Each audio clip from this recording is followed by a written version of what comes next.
Hi, it's Steve. Today we'd like to show you how to change the push to start switch on your dryer. It's a really easy repair. Let me show you how we do it. Now that we've pulled the dryer slightly forward, our next step will be to remove the knob on that push to start switch. So just grasp it and pull it straight off. Make sure the metal insert came with the knob and didn't stay on the shaft. Then we're going to access the back of that console so that we can remove that and replace that switch. So next we'll remove these 1/4" hex head screws that secure the back panel to that console.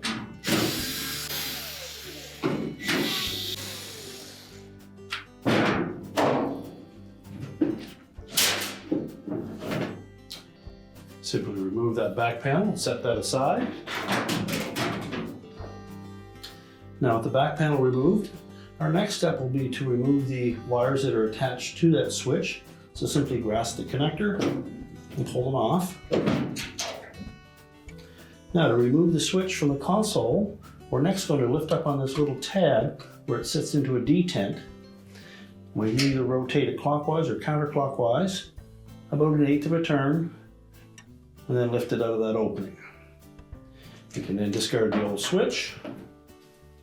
So we'll note on the front side of that switch body, there's a square portion that needs to fit into that square opening. Make sure it sits in nice and flush. Then rotate. Make sure the detent drops into that slot. We'll reconnect the wires.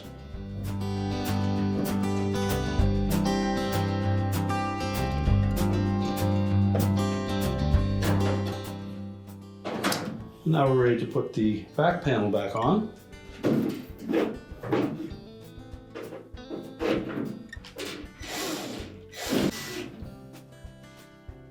And now we'll go to the front of the dryer and reattach the knob.